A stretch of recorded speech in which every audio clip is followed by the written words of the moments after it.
Bonjour, bonjour. Ça fait longtemps que j'ai pu poster de vidéos.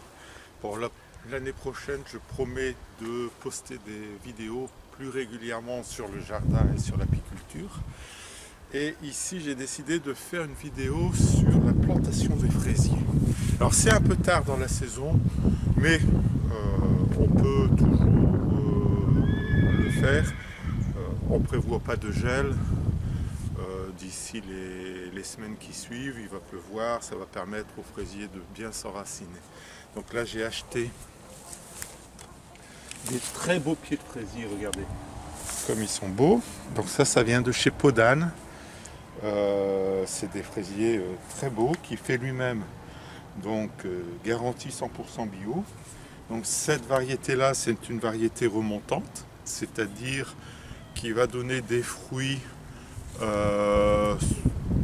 sur tout l'été, qui va donner plusieurs fois des fruits en petite quantité. Et là, ce sont des gariguettes, donc qui vont donner des fruits une seule fois sur la saison, beaucoup plus. Donc l'idée, c'est de se dire, cette variété-là va servir à faire entre autres de la confiture, parce qu'on va en avoir beaucoup en même temps. Et cette variété-là va nous permettre de manger tout l'été des fraises. Alors, j'ai préparé il y a quelques semaines déjà le terrain. Donc j'ai mis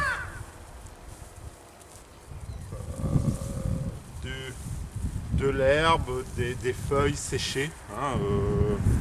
Ici, il y a beaucoup d'arbres, donc il faut absolument, les feuilles séchées, il faut les récupérer et les mettre dans le jardin parce que c'est extrêmement bon pour le jardin. Donc j'ai préparé des buttes. Pourquoi mettre des buttes? Parce que simplement les fraisiers n'aiment pas avoir les pieds dans l'eau. Donc pour éviter qu'elles aient les pieds dans l'eau, il faut butter un peu. Ça permettra à l'eau de s'évacuer. Et si on regarde bien, c'est une terre. Voilà, regardez, on voit plein de vers de terre. Donc là, on en voit deux. Il y a aussi plein de petits insectes. Voilà, c'est une terre extrêmement riche due au paillage que j'ai mis. Donc là, j'ai préparé mes buttes.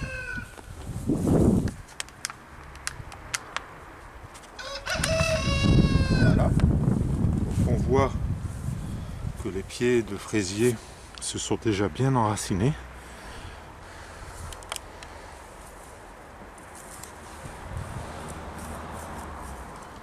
Voilà.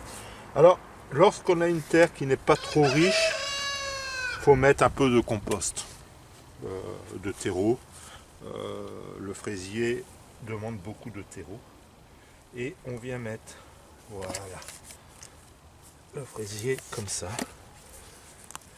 On tasse. Il ne faut pas l'enterrer trop fort. Il faut que cette partie-là ne soit pas évidemment dans la terre. Donc il faut le mettre juste à ras. Et à peu près, alors là c'est un bac, donc on les met entre 25 cm d'espace, 30 cm. Donc dans un bac, moi je mets que 25. C'est largement suffisant. J'ai tout planté. Alors j'ai mis les pieds de fraise qui donnent une seule fois au milieu et les remontantes sur le côté. Pourquoi? Ça va permettre d'être plus facile à cueillir régulièrement les pieds de fraise. Les enfants, quand ils vont venir, ils vont pouvoir cueillir les fraises sans aucun problème, sans être obligés d'aller au milieu. Maintenant, chacun fait comme. Alors là, je vais protéger les pieds de fraise. Donc je vais remettre le paillage au-dessus. Donc là, je vais utiliser ce paillage-là. Peut-être qu'après, je vais mettre de la paille pour mieux protéger encore.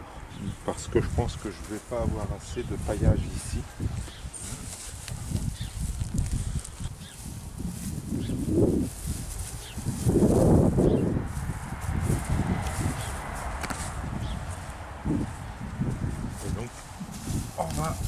continuer.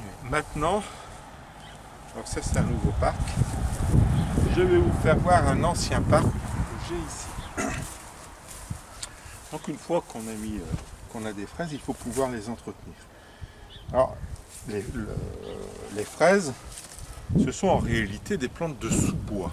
Hein. Donc elles adorent quand même le paillage aux feuilles mortes et le bois décomposé. Regardez ici, ce paillage de bois décomposé, je l'ai mis il y a quand même quelques années, ça doit faire 1 an ou 2. J'en avais mis une très bonne couche pour que les fraises, les pieds de fraises puissent pousser correctement. Donc il faut quand même aussi pouvoir l'entretenir et éventuellement reproduire ces pieds de fraises.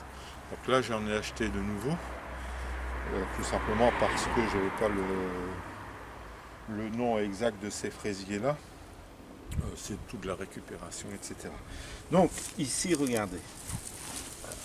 Donc vous avez la ligne de fraisier mère, je dirais, et les fraises font des petites boutures comme celle-là.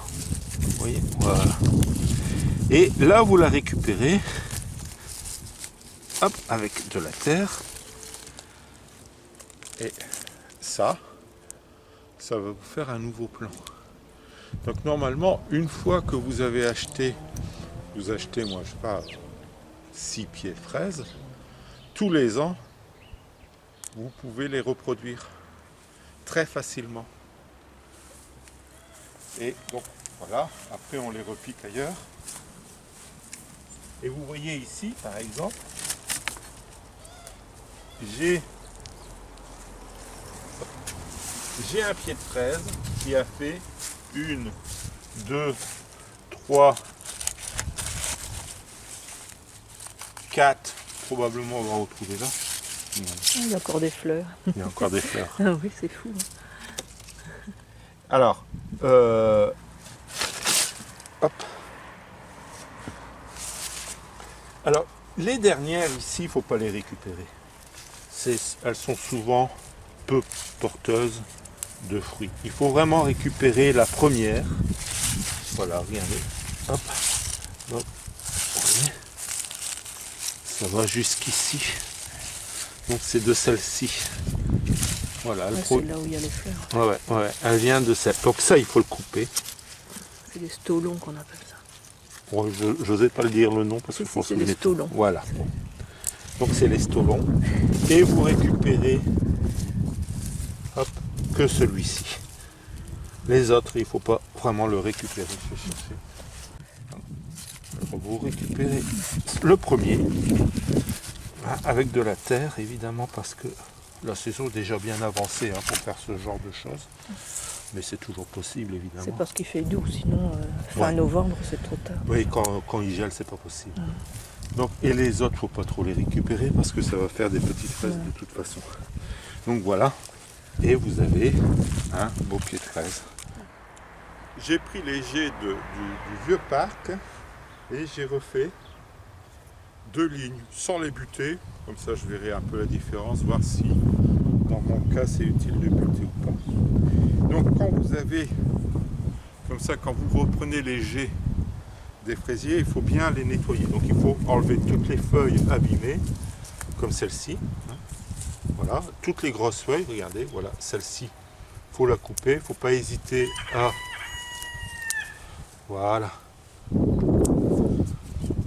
Pour dire que le plan soit bien propre, donc, comme au magasin. Et donc vous voyez, j'ai laissé que les petites feuilles. Les fleurs, bien entendu, je les ai coupées aussi parce que en cette saison, ça ne sert à rien d'avoir des fleurs. Vous voyez, celle-là, c'est bien trop grand, on la coupe. Voilà. En cette saison, les fleurs, ça ne sert à rien. On n'aura plus de fraises, donc ça fatigue le pied, donc il faut les couper. Voilà, donc si vous repiquez des jets, vous les nettoyez bien avant de les repiquer. Donc, quand on a un vieux parc, comme ici,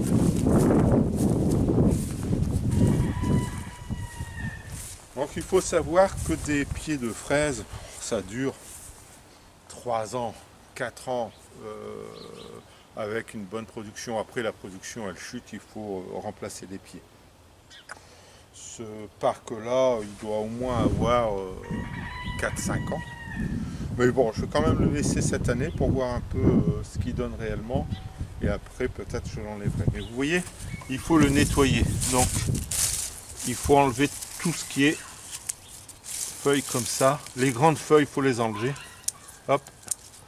Les feuilles un peu jaunies, vous les enlevez. Pour que le pied passe l'hiver tranquillement, sans trop se fatiguer. Voilà.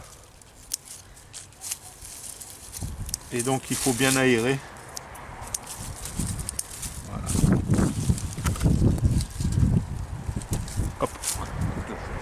Donc il faut faire ça sur tout le pied. Vous voyez tout ça, il faut l'enlever. Toutes ces grandes feuilles ne servent à rien, fatiguent le pied inutilement.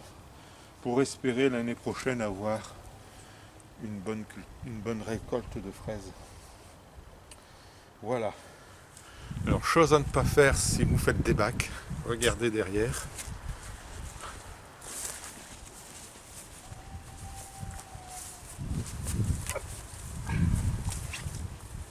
Voilà. J'ai voulu faire un très grand bac, sans pouvoir passer entre les deux. Résultat de l'opération, c'est que c'est impossible à réparer. Donc je dois tout démonter et refaire un nouveau bac. Donc évitez de faire la même erreur. Ne faites pas des longs bacs. Faites des bacs plus petits, où vous pouvez faire le tour et surtout que vous pouvez réparer. Voilà. Ici, celui-là, il s'abîme aussi, hein, c'est de la même année. J'ai mis une plaque pour qu'il dure encore 1 an, 2 ans. Et si vraiment ça s'abîme de trop, bah hop, je remplacerai les planches simplement. Mais là-bas, c'est impossible, je dois tout démonter. Voilà, j'espère que tout ça vous a été utile. Il y aura probablement 1 ou 2 vidéos encore cette année. Et après, ce sera pour l'année prochaine, bien sûr. Allez, bon confinement à tous. Soignez-vous bien, protégez-vous bien.